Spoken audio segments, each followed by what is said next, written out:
Hey, everybody. Welcome to the Vince Labor Day special. It is so good to have you with us. Brought to you by Blackout Coffee, the official coffee of all of us here at Silverlock. Go to blackoutcoffee.com/Vince. Use the code Vince, that's VINCE, and get 20% off your first order. Coming up, I've got a great conversation ahead for you with Matt Van Swol and his wife, Erin. These are two very interesting people who led a life as Democrats for the longest time. They believed what CNN was telling them.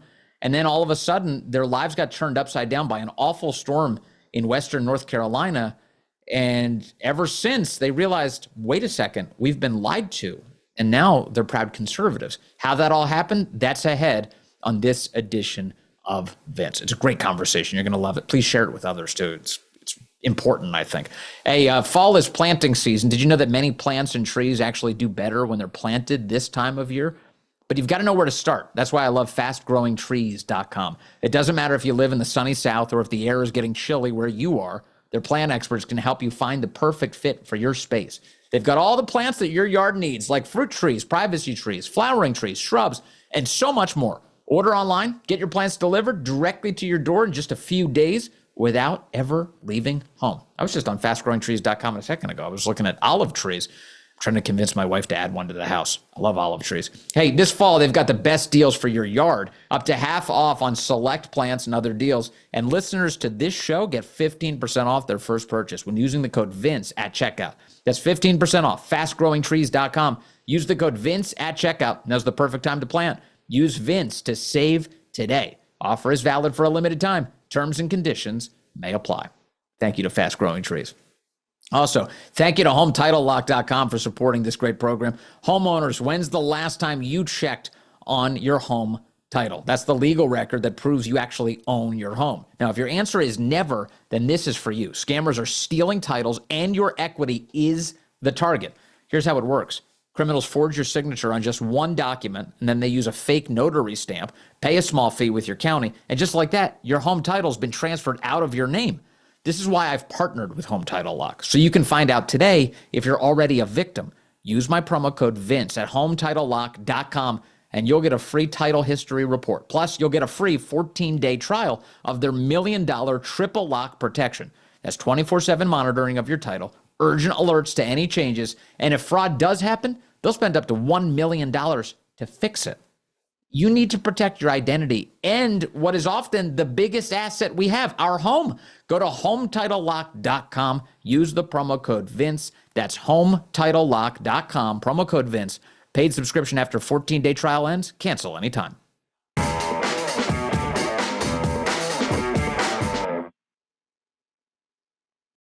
All right, joining me now, Matt Van Swol is a growth marketer. You can find him on X at Matt Van Swol. There's an underscore in there. Easy to find, though. You can find him. And Erin Derham is also here with us, documentary filmmaker, Matt's wife.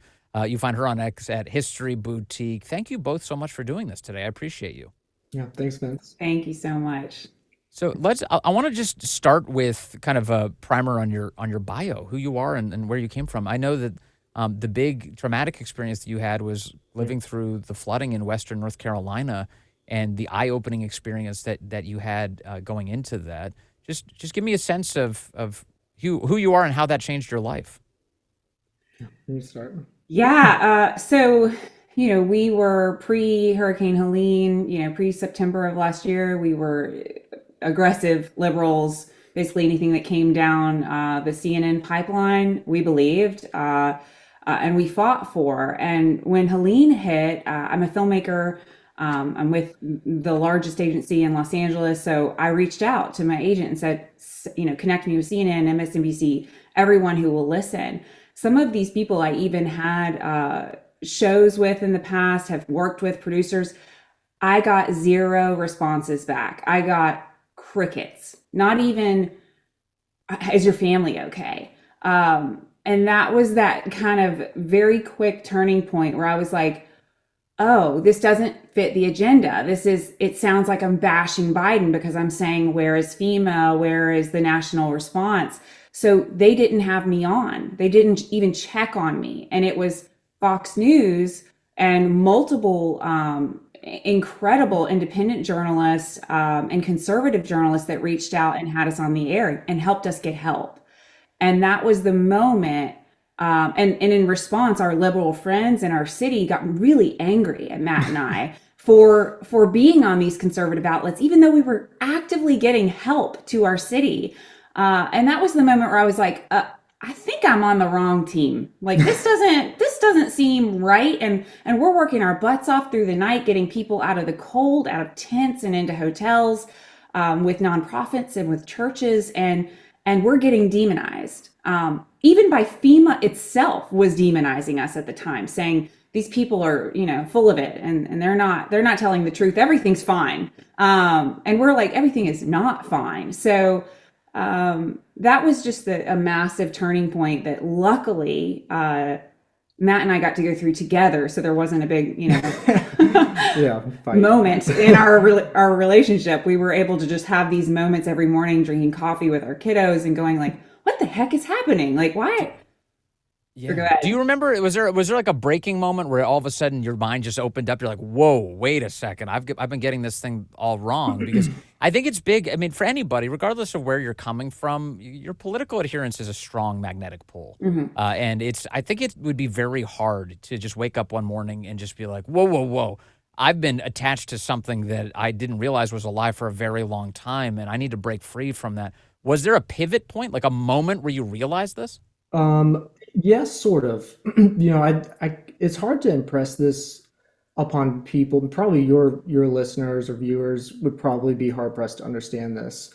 But when you're in a media ecosystem, you tend to stay in it. And it's almost impossible to break out of it unless something dramatic happens that makes you go looking for other sources. And for us, and for me, that moment was getting on Twitter. So once we got on Twitter, I saw X. on X, sorry, on X, I saw that there was very little to no media coverage about what was happening on the ground where I lived. And I saw CNN wasn't covering it. A lot of the major news outlets weren't covering it. So I was like, I guess I'm the one. I guess I'm the one that's going to bring the news out. And so I did, and it started getting millions of views on X. And even though it got millions of views on X, I assumed that the media would equate that to, this sounds like a big story. Maybe we should cover this story. Look at all the views. I mean, hundreds of millions of views on X, and no media coverage at all. And I was like, So in that other words, doesn't make what sense. I recognize this. What you're describing, and I've seen this happen before, is that you're at the center of a major news story all of a sudden, and then Yes. you're looking at the way the legacy media are covering it, and you're saying, "Wait a second, this bears no resemblance to reality. I'm living through it. I actually know Right. what it's like. Why are you lying to people about the circumstances? Stop that. Somebody ask me what's going on. I'm actually in the middle of it." In Yeah. that experience, I've seen that happen before with things like with crime. You'll see it where Mhm. lefty media people will all of a sudden start admitting, actually, Trump's right. Crime's kind of a problem. And usually at the core, it's they were mugged, they were attacked, they Right. were robbed. They had some sort of personal experience with it that has altered their perception of the story that the media are telling. Yes, and that's exactly what happened to us. Is we started working with nonprofits that were delivering RVs like in the cold to people sleeping in sheds, and the media was like, FEMA's got it, or they were like, doesn't exist. It's one or the other, right? And you would read all these stories like, look at all the money that Biden's given to Western North Carolina, and while I'm driving in an RV to someone, I open up my phone, and there on a CNN push notification is Biden gives another, couple $1 billion to Ukraine. And I'm like, I'm driving an RV to a woman and her son in 22-degree weather that are sleeping in a shed powered by propane. Like, Yeah. no, this isn't working for me. You know, And yeah, the Western North Carolina, when we would hear stories about what was going on there, being off the grid like it was as a result of the storm, it was hard to get those stories out. And my impression is that the landscape has been in many ways irreversibly altered, that entire communities have shifted away from where they once were, and that people are living in such remote and difficult to get to places that the only way to get there was horseback. I mean, it really sounded like a completely different country. And yet the message out of Washington was that don't worry, everything's being taken care of. Yeah, I mean, it was unbelievable. We were driving around with Sean Hendricks, who we found on X. He was one of the first people in the region helping people, even though he didn't live here. And I remember like getting into his truck on the first day, and I could like barely climb in. And that's the kind of vehicle it took to get to these places.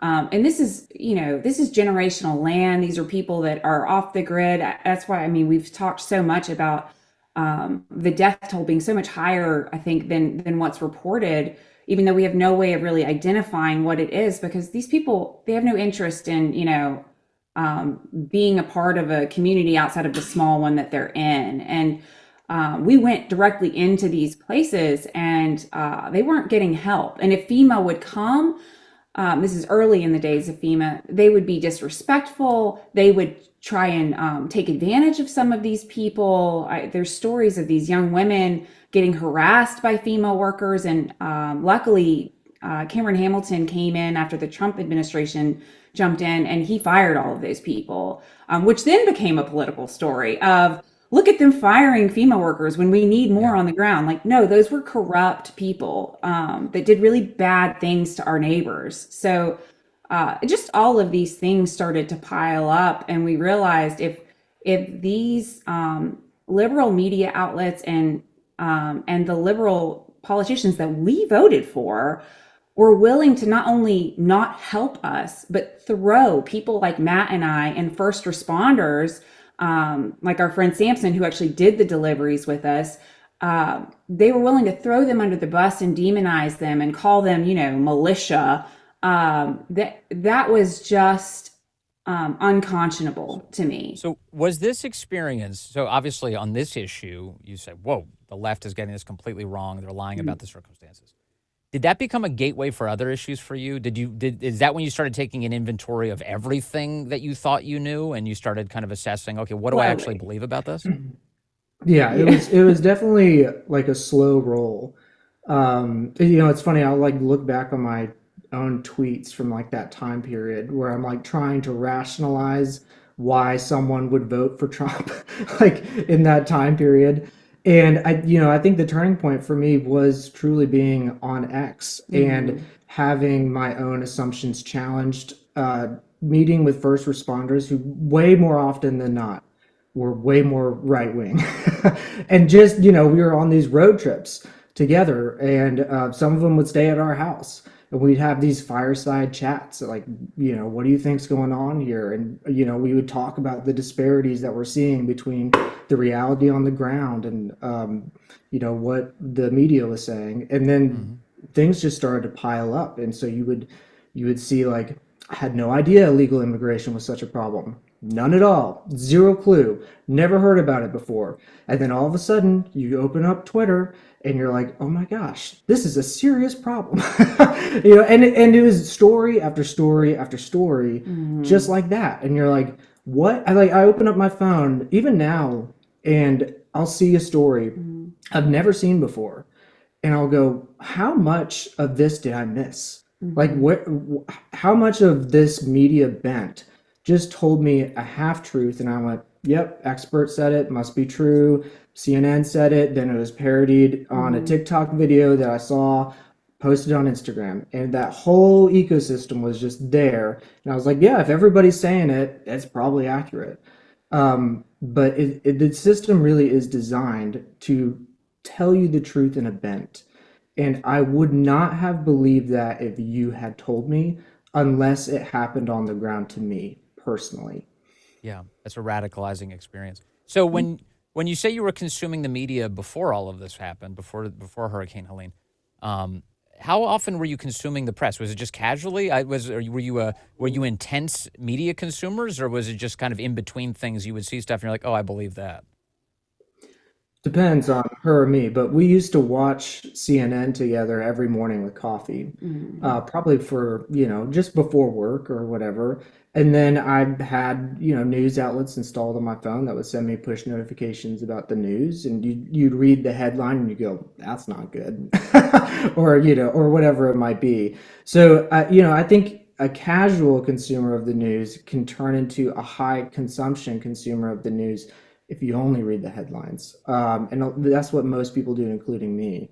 I think you might have a different story though. Well, it's, I feel like I consumed it, but from a very strong place of ignorance. I didn't really understand politics. I understood that, that there were echo chambers, but I thought because we got our sources from CNN, we got our sources from New York Times podcast, from NPR's podcast, that we had enough variation there. And that's, I think, was the massive difference, was realizing that these media outlets are truly there to push an agenda, and if it doesn't fit into the agenda, it doesn't go into the news. And Right. that is so. As soon as we saw that, it was, we need to rethink everything. But the issue that we're finding now is, unless you have a truly traumatic experience, you don't go looking for that. And I mean, we have lost so many friends. We have, like, even thoughtful friends who are like, help us understand what you're going through. Like, why Smart are you, people. and then they're like, you know what? We can't take it. We're out. We need some space. And I'm like, I don't know how. Wait, how. They say that they can't be friends with you. They can't maintain a relationship with you because of what you've learned and the life you're now leading as a result of it. Absolutely. And these are people that, in my opinion, like, these are ride or die friends. These are people in my past and in our past that have been through serious traumas with us and experienced, what it was like for days, not knowing if Matt or I or our children were alive after Helene. And they are so willing to go, or they're so manipulated that they think we have joined a cult. And I've said very recently, I feel like I just got out of a cult. Like, I feel like I can have conversations with conservatives and disagree with them, and I don't get, they don't treat me poorly. They just go, I don't believe that, but you do you. But it is not the same from the people of our past. And I mean, my industry in general, LA, I think there's one that still speaks to me. And I haven't Some of gotten that. So in the industry side, you can see one of the rationales might be professional preservation. Like, you're doing that because you know that the only way you'll continue to gain access to the work you want to do is you have to share the politics. Yeah. But I do wonder about, like, your other personal friends. What could possibly motivate that attitude? What do you think that is? That you would be rejected as a person just for coming to a conclusion based on the experiences that you've lived? Yeah, I'll take this one. I truly think that people think they're doing something correct, right, and moral by pushing someone they view as, let's just say, a bigot, let's just say a racist, let's just say someone who supports Trump, who they fit into all of those categories. I think they think it's moral to push them out so that they can kind of save their own morality, so to speak. And this is something we did not that long ago. Like, Erin's parents would come to our house, and they were pretty hardcore MAGA supporters. And Erin's dad would wear a MAGA hat, leftist tears tumbler. Like, he would bring these things to our house, and we would say, you can't have that in here, right? And the reason for that, and my dad is like, he's a wonderful man. He's like the nicest, most thoughtful human, helps anybody. Like, he is like the guy that everyone I know is like, your dad is the best. I mean, he is Santa Claus, literally Santa Claus during Christmas. He is. And I was like crying, how dare you wear a MAGA hat in my house? And now when I see him wear a MAGA hat, I'm like, yay! Like, I have to daily apologize to my parents. Like, and they were so kind to just be patient and wait and not get mad at me and not tell me I'm wrong. He just took the hat off and he said, whatever you want, babe. And like, that should have told me right there that I was wrong, All right, more ahead of my conversation with Matt and Erin. But before that, we have to thank our great sponsors. Did you ever think about aging until you started aging? Well, now that you are aging, is your body constantly reminding that you are? Look, here's the thing. you can get your energy back. And you can do it with C15 from Fatty 15. It's the first essential fatty acid to be discovered in more than 90 years. Fatty 15 co-founder Dr. Stephanie Van Watson discovered the benefits of C15 while working with the U.S. Navy. And based on studies, we do know that when our cells don't have enough C15, they can age faster. Fatty 15 can help you repair and protect age-related damage to your cells and help activate pathways in the body that repair mechanisms that support our overall wellness. Fatty 15 is a science-backed, award-winning, vegan, 100% pure C15 supplement, and refills are shipped right to your door. I love it. I take it every morning, and I feel great doing it. I think you will too. Fatty 15 is on a mission to optimize your C15 levels to help support your long-term health and wellness, especially as you age. You can get an additional 15% off their 90-day subscription starter kit by going to fatty15.com/Vince. Use the code Vince at checkout. These statements have not been evaluated by the FDA. This product is not intended to diagnose, treat, cure, or prevent any disease. Thank you, Fatty 15. And thank you to Bone Charge for being a great sponsor of the program. They've got the infrared sauna blanket and the red light face mask. I know all about those products because they sent them to me, and I can't recommend them enough. You know, that sauna blanket has been a game changer for me for muscle recovery and detoxification. It's easy to use, and I just wrap myself up and let that infrared heat work its magic. Now, that's created a real difference in how I relax and rejuvenate and how I feel afterward. And my wife, Allison, she uses the red light face mask. She's impressed. She's very impressed. She's been using it to help improve her skin's texture. It reduces inflammation, and she's seen fantastic results. It's like having a mini spa treatment right at home.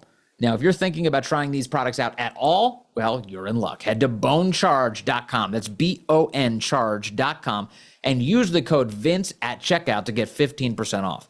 Both of these products have made a huge impact on us, and I'm sure you're going to love them too. Use the code Vince at bonecharge.com to save 15%.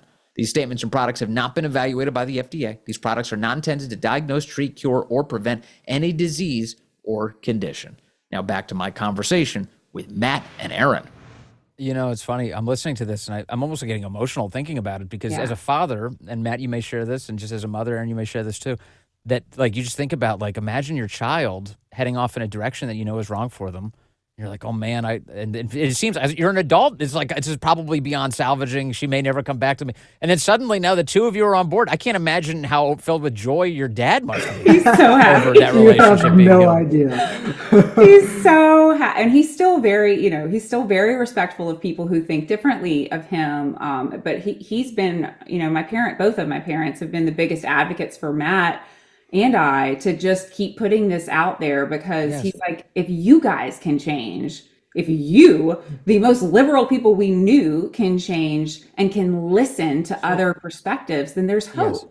So one thing that I'm detecting from both of you is that you have a healthy marriage. So the fact that you both, that you both made this change at the same time, you both kind of came to these conclusions, means that you were having these conversations. Is there one person in the relationship who was more of the driving force on this? I'm just curious because I do think it's interesting that you didn't do this independently. You coincidentally decided, actually, man, I got to break free. Well, we both got on X around the same time, and I do think that's probably one of the driving forces. But it was also just something we were both so engrossed in and having the conversations with first responders. I remember us vividly going back and forth one evening before we were going to go on Fox and Friends. And we were like, should we just cancel? Like, I don't know if we want our friends to think we're promoting Fox News, and it was tough. We did the same thing with like The Blaze and like, should we talk to this right-wing reporter, and we kind of rationalized it by like, we might hate everything that they're for, but at least we're getting the news out about Western North Carolina. And conservatives raised a lot of money to help you and to So help the people of much Western North money. Carolina. Yes. And, Elon gave us Starlink for free. Trump flew in his helicopter, dropped off Starlink then. I didn't know any of those things till much later. But I mean, I guess you were probably more of the driving force than me, but Well, for me, it started a little bit before where after October 7th, I started to see, and I have a ton of Jewish friends. grew up Catholic. I understand. I just feel like Catholics and Jews like understand each other. And I was like starting to see CNN and other liberal outlets start to try and humanize and try and relate to terrorists. And I was like, whoa, wait a second. So there were moments where I was starting to bring this up to Matt, and he would go, and he would, kind of repeat what he heard on CNN. And I would be like, does that feel right to you? That doesn't feel right. And Yeah. so it was moments like that. But Matt is very, very good at diving in, especially to a digital community, more than anybody I've ever met. And I think when he jumped into X, he jumped in so open-minded that he let the good people, the really strong writers on X, help him understand what was going on. And how much? So the two of you have 3 children, correct? Hmm. Okay. And they're all pretty young, relatively. All 3 kids. No, we have a 12, 14, and 5-year-old. Okay. Well, young enough. They're Yeah, enough. Yeah.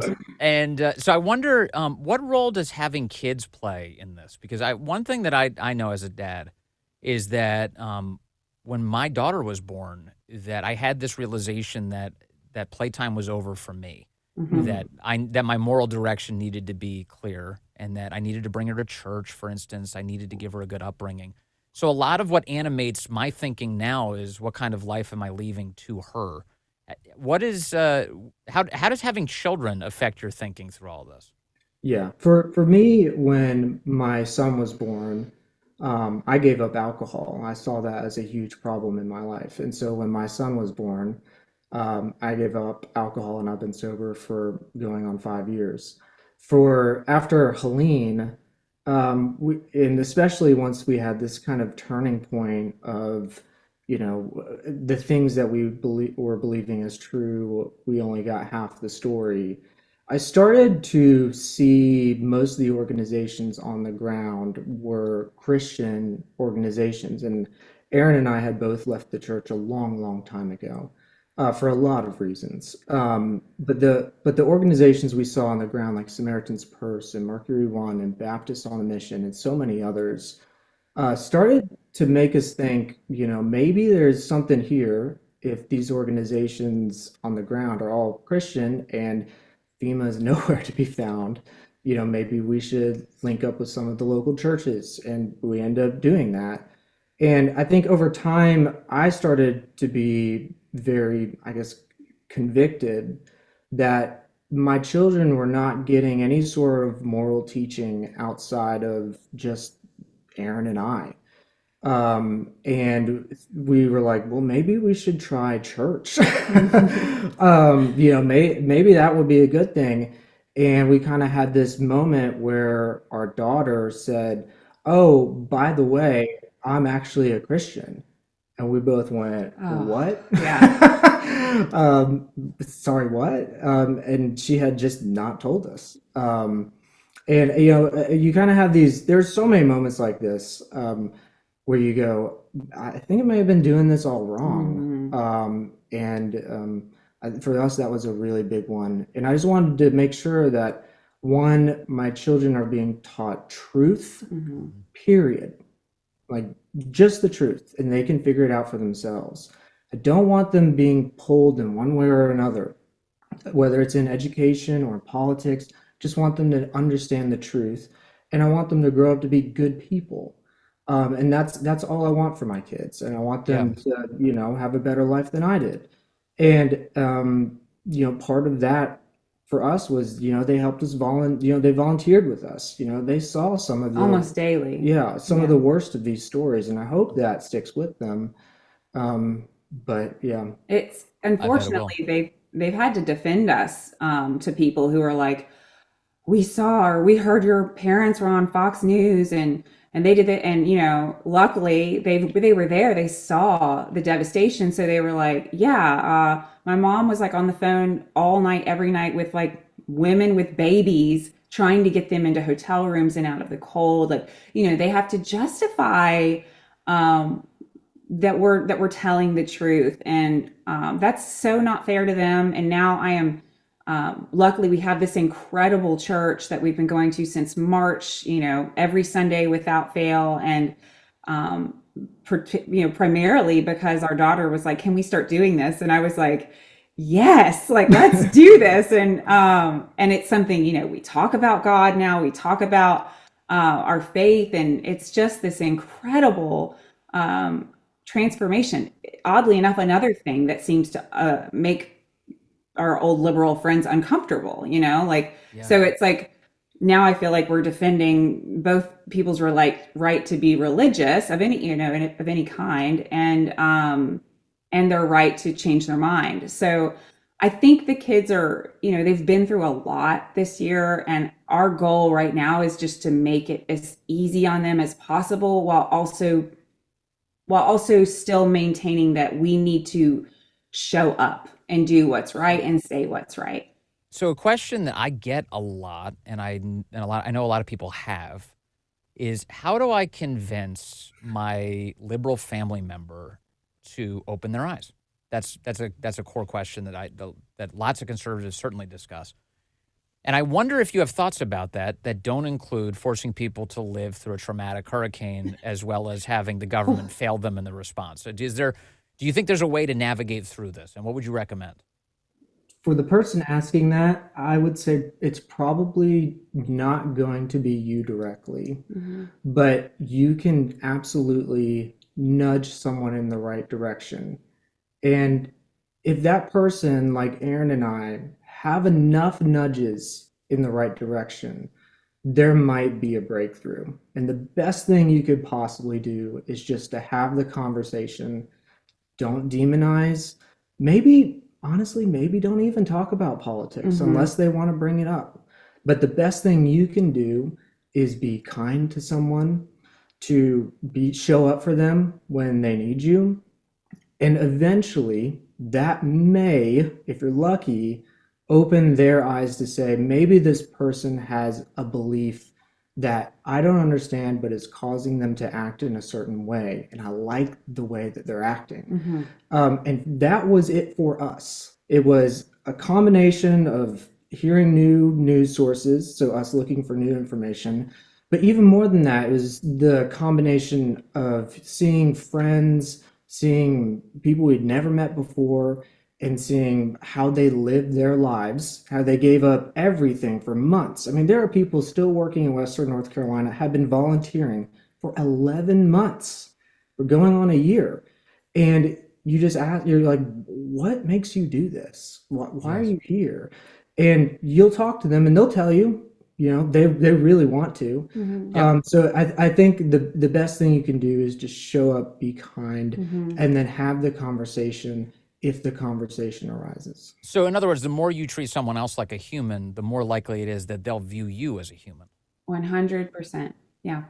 That seems to be, and that was the thing. I knew that people in MAGA were good people because, my parents were in it, but seeing how many people were stopping on the side of the road when they would see me, picking up or meeting someone, they would see, a mother on the side, and they would stop and say, "Are you okay?" And these are people that had Trump bumper stickers and even Trump decals on the side of their car, and I was like, like the people that are out patrolling and making sure that nobody's in need right now, Yes. they all seem to be MAGA. That's interesting. And then riding around for hours on hours with these first responders to, Yes. they were the ones with the trucks to help us get these RVs. But what you're talking about, I'm thinking about this, what you're talking about is actual physical human contact. Yes. So there's a difference between maintaining a Facebook page where you express your political opinions and try and convince people, and usually you're not convincing anybody, you're speaking to an echo chamber, or you're just alienating your family members.